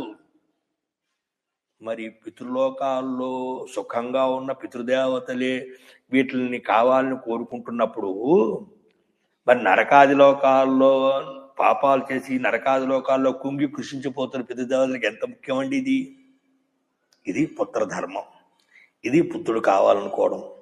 ఎందుకునే ఆ పుత్రుణ్ణి పొందడం కోసం ఎంతమంది ఎన్నెన్ని ప్రయత్నాలు చేశారు, ఎంతమంది ఎంత రోధించారు, ఎంతమంది ఎన్ని తపస్సులు చేశారు పురాణాల్లో చెప్పడానికి కారణాలు ఇవి. అదే మాట ఇప్పుడు బ్రహ్మనిధి అయినటువంటి వ్యాసుల వారికి కూడా అదే భావన కలిగింది ఇక్కడ. అందుకనే చెప్తూ ఉంటారు ఏంటి, అపుత్రస్య గతిర్నాస్తి స్వర్గో నైవచ నైవచ. పుత్రుడి గతి ఎక్కడుందండి, స్వర్గంలో ఎక్కడ సంప్రాప్తం అవుతుంది? ఇదే కదండి, ఇదే కదా మూలం రాముడు పుట్టడానికి. దశరథ మహారాజు స్వర్గలోకానికి వెళితే స్వర్గలోకానికి తిరిగి వచ్చేస్తున్నప్పుడు దశరథ మహారాజు కూర్చున్న ప్రాంతాన్ని ఇంద్రుడు శుభ్రం చేయిస్తున్నట్ట. మళ్ళా పైకెళ్ళి చూస్తుంటే శుభ్రం చేస్తున్న దృశ్యం కనపడింది దశరథ మహారాజుకి. వచ్చి వశిష్ఠుల వారిని అడిగాట, అదేమిటండి నేను అనేక సహాయాలు చేస్తే, నేను సహాయం చేస్తేనే కదా ఇంద్రుడు ఇంద్రపదవిలో క్షేమంగా సురక్షితంగా కూర్చున్నాడు, నేనున్నంత తప్ప నాకు బ్రహ్మాండాన్ని గౌరవించాడు, నేను వచ్చేసిన తర్వాత నేను కూర్చున్నటువంటి ప్రాంతాన్ని మళ్ళా శుభ్రం చేస్తున్నాడు, ఇదేమిటండి ఇలా ఎదురు చేశాడు అని అడిగారు. ఆయన నీకు సంతానం లేదు కదరా, అపుత్రస్య గతిర్నా స్వర్గో నైవచ నైవచ, నీకు స్వర్గప్రవేశం లేదు పుత్రుడు లేకపోవడం వల్ల, నీ అవసరం ఉంది కాబట్టి రానిచ్చాడు, నువ్వు వెళ్ళిపోయిన తర్వాత ప్రాంతాన్ని శుభ్రం చేసుకుంటున్నాడు అని వశిష్ఠుల వారు చెప్తే అప్పుడు పుత్రులు పొందడానికి కావాల్సిన ప్రయత్నం చేశాడు దశరథ మహారాజు. అస్తు, ఇది రామాయణం కథ. అన్ని ఇక్కడ చెప్తున్నాడు. పుత్రస్య గతిర్నాస్తి స్వర్గో నైవచ పుత్రాత్ అన్యతరం నాస్తి పరలోకస్య సాధనం. తల్లిదండ్రులు పరలోకానికి వెళ్ళాలంటే పుత్రుడి కంటే మరో సాధనం లేదు. మన్వాదిభిశ్చ మునిభి ధర్మశాస్త్రేషు భాషితం. ఎవరు చెప్పారు? స్వయంభూ మన దగ్గర నుంచి అనేక మంది ఋషులు ధర్మశాస్త్రులు ఈ విషయాన్ని చెప్పారు. పుత్రవాన్ స్వర్గమాప్నోతి నా పుత్రస్తు కథంచన. కాబట్టి పుత్రుడు ఉన్నాడు స్వర్గానికి వెళతాడు, పుత్రుడు లేనివాడు వెళ్ళడు. దృశ్యతేత్ర సమక్షం తతు నానుమానేన సాధ్యతే పుత్రవాన్ ముచ్యతే పాపాతు ఆప్తవాక్యం శాస్త్రం. ఇదంతా వేదం చెప్పింది కాబట్టి ఇక్కడ ఆప్తవాక్యం అంటే వేదవాక్యం. ఇది వేదం చెప్పి, వేదమే శృతి మనకి ప్రమాణం కాబట్టి నాకు ఆవిడ పుత్రసంత ఆతురే మృత్యుకాలేపి పూసయ్యాగతో నరహ కరోతి మనసా చింతాం దుఃఖిత పుత్రవర్జిత. ఎప్పుడైతే ఇక్కడ పుత్రవాన్ ముచ్యతే పాపాత్, పుత్రవంతుడు మాత్రమే పాప నుంచి ముక్తిని పొందుతాడు అని వేదం కూడా చెప్పింది. ఆతురే మృత్యుకాలేపి, ఆతుడు మృత్యువు సన్నిహితంగా ఉన్నాడు. భూసయ్యాగతో నరహ, వాడిని భూమి పడుకోబెట్టేశారు. ఈ క్షణమో మరుక్షణమో వాడు ప్రాణం పోతుంది. అలా ప్రాణం పోయేటువంటి ఆ జీవుడు పుత్రవర్జిత, పుత్రుడు లేకుండా మనసా చింతాం దుఃఖిత పుత్రవర్జిత కరోతి.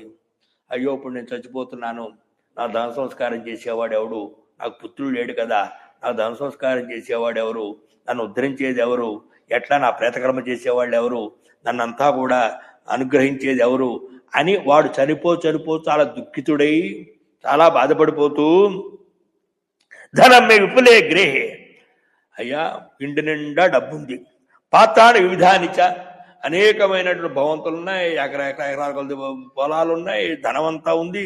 మందిరం సుందరం చైతతు, నా ఇల్లు ఇంద్రభవనంతో ఉంది. కోశ స్వామి భవిష్యతి, ఇంత ధనానికి ఇంత వైభవంతో ఉన్న ఈ గృహాలకి, నా క్షేత్రాలకి ఎవడు, నేను చచ్చిపోతే ఎవడు మళ్ళా స్వామి అవుతాడు, ఎవడు మళ్ళా ఉత్తరాధికారి అవుతాడు అని ఆలోచిస్తాడు కదా. ఇదంతా కూడా వ్యాసుల వారి యొక్క మనస్సులో వచ్చినటువంటి ఒక భావనలు. ఎందుకు వచ్చాయి ఈ భావనలన్నీ కూడా? అక్కడ తమ పిల్లని ముద్దాడుతున్నటువంటి రెండు పిచ్చుకలను చూసినటువంటి దృశ్యాన్ని చూసినటువంటి వ్యాసుల వారి మనసులో వచ్చిన భావాలు ఇవన్నీ కూడా. ఆ భావాలను చెప్పడానికి ప్రయత్నం చేస్తూ ఉన్నాను. అంటే వ్యాసుల వారికి ఆ రెండు పక్షుల యొక్క పిల్లల్ని ముద్దాడుతున్న దృశ్యం చూస్తే ఇంత భావన ఆయనకు వచ్చింది. ఇది కదా లోకంలో జరుగుతోంది. మృత్యుకాలే మనస్తస్య దుఃఖేన భ్రమతే యతః అతో అస్య దుర్గతిన్నోనం భ్రాంతచిత్త సర్వత. ఈ రకంగా ఎప్పుడైతే చనిపోయే సందర్భంలో పిల్లాడు లేడని చెప్పి దుఃఖపడుతూ ఈ అన్నిటికీ ఎవరు అధికారం అవుతాడు, నా కర్మ చేసేవాడు ఎవరు, నా చెందేవాడు ఎవరు, ఇవన్నీ కూడా మాట్లాడుతూ ఇవన్నీ ఆలోచిస్తూ వాడు భగవన్నామాన్ని స్మరించడు కాబట్టి వాడు ఏం చేస్తాడు, అదో అస్య దుర్గతిన్నోనం, ఖచ్చితంగా ఇప్పుడు నరకానికి వెళతాడు. ఇక్కడ ఇప్పుడు చెప్తుంది ఏమిటి అంటే, ఇలా పుత్ర సంతానం లేని వాడి గతి లేదనే మాట వాస్తవమైనప్పటికీ కూడా ధర్మశాస్త్రం ఏం చెప్పిందంటే 10 మంది పుత్రులు చెప్పింది. దత్తపుత్ర, క్రేతపుత్ర అనే. మనకి సంతానం లేకపోతే మన వంశంలో ఉండేవాళ్ళు ఇక్కడ బాగా గుర్తుంచుకోవాల్సింది ఏమిటంటే, సంతానం లేని వాళ్ళు వాళ్ళు చెప్పేసాడు మన బతికితే అని అనుకోక్కర్లే. ధర్మశాస్త్రంలో అనేక విషయాలు ఉంటాయి. దాంట్లో ఏం చెప్పాడంటే, ఒక కుటుంబంలో ఎవరైతే ఒక తండ్రి ఉంటాడో, తండ్రికి నలుగురు కుమారులు ఉన్నప్పుడు ఆ 4 కుమారులు ఎవరికి పుత్రుడున్నా వాళ్ళు పుత్రవంతులే, వాళ్ళు దుర్గతి రాదు. ఇది పక్కన పెట్టండి. అలాగే ఒకవేళ అలా అదొక మార్గం ఉంది. అది కాక మరో మార్గం ఏం చెప్పారంటే, దత్తత తీసుకోవచ్చు. అంటే ఎప్పుడు దత్తత తీసుడు ఎప్పుడు కూడా తన గోత్రవాణ్ణి తీసుకోవాలి తప్ప మరో గోత్రవాణ్ణి తీసుకోకూడదు. మరో గోత్రం నుండి చాలా సమస్యలు వస్తాయి. ఇది దత్తపుత్ర. క్రేతపుత్ర అంటే పిల్లాన్ని కొనుక్కోవడం అంటే మీకు భవిష్యత్తులో సునశ్శాప వృత్తాంతం వస్తుంది. అక్కడ ఈ విషయం అంతా కూడా చెప్తాను. ఇలాగా 10 మంది కుమారులు చెప్పింది ధర్మశాస్త్రంలో. వీళ్ళంతా కుమారులే. ఇటువంటి పుత్రులు ఆ ఔర్దేహ కర్మను తండ్రికి నిర్వర్తిస్తారు కాబట్టి వాళ్ళు కూడా సంతానవంతుల కింద లెక్క ఇచ్చి వాళ్ళకి ఉత్తమగతులు పొందడానికి మార్గం ఉంటుంది. ఇలా చెప్తూ ఇలా అనేకమైనటువంటి విషయాలన్నీ కూడా ధర్మశాస్త్రంలో ఉన్నాయి. భవిష్యత్తులో ఇవన్నీ కూడా స్పష్టంగా వస్తాయి. అవన్నీ కూడా జాగ్రత్తగా మీరు ఎప్పుడూ కూడా ఒక విషయాన్ని చెప్పిన తర్వాత దాని ఉపాయాలు, దానికి కావలసినటువంటి సాధనాలు కూడా మన ధర్మశాస్త్రమే చెప్తుంది. కంగారు పడక్కర్లా. ఇప్పుడు ఏం చెప్తున్నామంటే వ్యాసుల వారు ఆయన పడుతున్నటువంటి ఆయనకు అసలు మరణం ఏమిటి, మరణించిన తర్వాత పుత్రుడు సంస్కారం చేయకపోవడం ఏమిటి, సంస్కారం చేయకపోతే ఆయనకు వచ్చే నష్టం ఏమిటి, ఇవేం లేవు కదా. ఆయన భావన్ని ప్రస్తుతానికి చెప్తున్నాం ఇంతే తప్ప ఈ పుత్ర సంతానం లేకపోతే మనకి గతి లేదనే మాట అనుకోక్కర్లే. మరో అనేక మార్గాలు ఉన్నాయి. ఆ మార్గాల ద్వారా ధర్మశాస్త్రం చెప్పింది. ఆ మార్గాల ద్వారా మనం ముందుకు వెళ్ళొచ్చు. ముందుకెళ్ళి మనల్ని కృతకృత్యులు చేసుకోవచ్చు, జన్మ చరితార్థం చేసుకోవచ్చు. అది సందర్భానుసారంగా ఎప్పుడు ఎక్కడ చెప్పాలో అవన్నీ చెప్తూ ఉంటాను. అవన్నీ తర్వాత చెప్దాం. అవన్నీ కూడా ఏవం బహువిధాంచింత కృత్వా సత్యవతీ సుత నిస్వస్య బహుదా చోష్ణం విమనాహ సంబభువ. ఇక్కడ ఏమైందంటే ఈ రకంగా పరపర విధాలుగా ఆలోచించి అయ్యో నాకు పుత్రుడు లేడే అని వేడి నిట్లు పిలుస్తున్నాడు వ్యాస భగవానుడు. చూసారు అజ్ఞానం ఎలా ఉంటుందో. ఆయన 18 పురాణాలు రచించినటువంటి వాడు, వేదాలను విభాగం చేసినటువంటి వాడు, అలాగే అఖండమైన వేదాంత జ్ఞానాన్నంతా అందించినటువంటి వాడు. ఆయన కూడా పుత్రుడు లేకపోతే నేను చరితార్థుణ్ణి కాదు, నా జన్మ చరితార్థం కాదు, నేను ఉద్ధరింపబడను అనే వ్యధ ఆయన కూడా పట్టుకుంది అంటే మరి మనకు అవసరం కదా. ఇది గుర్తుపెట్టుకోవాలి. విచార్య మనసాత్యర్థం కృత్వా మనసి నిశ్చయం జగామ తపస్తప్తం మేరు పర్వత సన్నిధౌ. అప్పుడు వ్యాసుల వారు ఏం చేశారయ్యా అంటే సంతానాన్ని పొందడానికి మేరు పర్వతం దగ్గర తపస్సుకు వెళ్ళి మనసా చింతయామ కందేవం సౌపాస్మే వరప్రధాన నిపుణం వాంఛితార్థప్రదం తథా. నేను ఇప్పుడు ఏ దేవుణ్ణి తపస్సు చేస్తే నాకు సంతానం కలుగుతుంది, ఏ దేవుడి నుంచి నేను ధ్యానం చేస్తే, ఏ భగవంతుడి సేవ చేస్తే, ఏ భగవన్నామం చేత నేను నా కోరిక నెరవేర్చుకుంటాను అని ఆలోచనలో ఉన్నారు. నేను బ్రహ్మని విష్ణువుని ఉపాసన చెయ్యాలా, రుద్రుని ఉపాసన చెయ్యాలా, ఇంద్రుని ఉపాసన చెయ్యాలా, బ్రహ్మను ఉపాసన చెయ్యాలా, సూర్యోపాసన చెయ్యాలా, గణపతిని ఉపాసన చెయ్యాలా, కార్తికేయుని ఉపాసన చెయ్యాలా, లేదా అగ్ని ఉపాసన చెయ్యాలా, వరుణ ఉపాసన చెయ్యాలా అంటే ఇలా ఆయన ఏ దేవతను ఉపాసన చెయ్యాలి అని చెప్పి వ్యాసులు వారే ఆలోచిస్తున్నారు. మనకు ఆలోచన మామూలే కదండి. అసలు ఎప్పుడూ కూడా ఈ ఉపాధి ధరించిన తర్వాత ఈ ఉపాధి ఎలా ఏర్పడుతుందంటే సత్వగుణం, రజోగుణం, తమోగుణంతో ఏర్పడుతుంది. సత్వగుణం ఉద్బోధమైనప్పుడు మనకి ఆలోచనలు రావు. తమోగుణం, రజోగుణం ఉద్భవమైనప్పుడే రకరకాల ఆలోచనలు వస్తాయి, రకరకాల సందేహాలు వస్తాయి, రకరకాలైనటువంటి వ్యవస్థ అంతా వస్తుంది. దాన్నే ఇక్కడ చెప్పదలుచుకున్నారు. అది మనకి భవిష్యత్తులో కూడా చెప్తారు. ఏవం చింతయస్తస్య నారద మునిసత్తమ ఎదురుచ్ఛయా సమాయాత వీణాపాణి సమాహిత. ఇలాగ ఈయన ఆలోచిస్తూ ఉండగా అక్కడికి వీణ వాయించుకుని నారద వారు రావడం జరిగింది. నారద వారు చూసి మహానుభావులైనటువంటి వ్యాసుల వారు చాలా సంతోషస్వాంతులయ్యారు. ఎందుకంటే ఎవరికి ఆపద వచ్చినా, ఎవరికి కష్టం వచ్చినా, ఎవరికి ఇబ్బంది వచ్చినా, మంచి అయినా చెడైనా కూడా నారదుల వారు రావడం, దానికి కావాల్సిన సలహాను చెప్పడం, వాళ్ళని అక్కడి నుంచి ఉద్ధరించడం, లేదా వాళ్ళు అక్కడి నుంచి ఏమార్చడం రెండు జరుగుతూ ఉంటుంది. ఆయన వల్లే భవిష్యత్తులో మనకి చాలా బాగా తెలుస్తూ ఉంటాయి. ఆయన వెంటనే ఆయనకి సమస్తమైన అర్ఘ్యపాద్యాలు సమర్పణ చేశారు. సముచితమైనట్టు ఆసనం కూడా చూపించారు.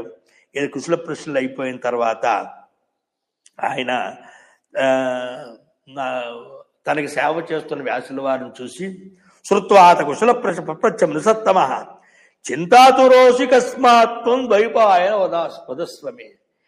ఏమయ్యా వ్యాస, ఏమిటి నీ మనసులో ఏమిటో దిగులు కనపడుతోంది, ఏదో దైన్యంగా ఉన్నావు, ఉత్సాహంగా లేవు, ఏమైంది అని అడిగాను. ఎప్పుడైతే ఏమైందని అడిగారో ఆ మాట విన్న వెంటనే వ్యధపడుతున్నటువంటి వేదనకు గురైనటువంటి వ్యాసువాచ అపుత్రస్య గతిర్నా నసుఖం మానసేయత తదర్థం దుఃఖితశ్చాహం చింతయామి పునః. ఏం చెప్పమంటారండి? పుత్రుడు లేని వాడి గతి లేదని శాస్త్రం చెప్తోంది కదా. పుత్రుడు లేడనే దుఃఖం నన్ను ఆవహించి నేను చింతాతురుణ్ణయ్యాను. నన్ను ఏం చేయమంటారు? కాబట్టి తపస్సు ద్వారా ఏ దేవుణ్ణి సంతోషపెట్టి నేను నా కోరిక నెరవేర్చుకోవాలో కాస్త మీరు త్వాహం శరణం గతః, మిమ్మల్ని నేను శరణం వేడుతున్నాను, నాకు మీరు ఆ విధమైన ఉపాయాన్ని చెప్పగలరు. ఎవరిని ఉపాసన చేస్తే, ఎవరిని ఆరాధన చేస్తే, ఎవరిని నేను ఏ భగవంతుని సేవ చేస్తే నేను కూర్చునవుతానో ఆ విధమైన ఉపాయాన్ని నాకు చెప్పండి. ఎందుకంటే సర్వజ్ఞోజి మహర్షేత్వం కథయాసు కృపానిధే కందేవం శరణం యామి యోమే పుత్రం ప్రదాస్యతి. మీరు సర్వజ్ఞులు, త్రిలోక సంచారులు, మీకు తెలియని విషయం లేదు, మీరు దేవర్షులు. కాబట్టి ఏ దేవుణ్ణి నేను శరణం పెడితే నా మనసులో నెరవేరుతుందో దాన్ని మీరు ఆదేశించగలరు అని అడగడం జరిగింది. మా గురువు అయిన వ్యాసుల వారు నారదుల వాడిని అని సూతుల వారు నైమిషారణ్యంలో సౌనకాదులు చెప్తూ ఉన్నారు. సూతువాచ ఇది వ్యాసేన పృష్టస్తు నారద వేదవిన్ ముని ఉవాచ పరయా ప్రీత్య కృష్ణం ప్రతి మహామనాహ. ఈ విధంగా ఇక్కడ కృష్ణం అంటే కృష్ణుడు కాదు, కృష్ణం అంటే ఇక్కడ వ్యాస భగవానుడు. ఎప్పుడైతే వ్యాసుల వారు అలా అడిగారో, అలా అడిగిన వ్యాసుల వారిని ఉద్దేశించి అత్యంతమైన పరమాత్మయందు నిమగ్నమైన మనసు కలిగినటువంటి నారద మహర్షులు, మహామనాహ అంటే శ్రీ మహావిష్ణువుందు నిమగ్నమైన మనసు గల నారద మహర్షుల వారు అత్యంత ప్రేమగా, అత్యంత ఉదారంగా ఇలా చెప్పడం ప్రారంభించారు.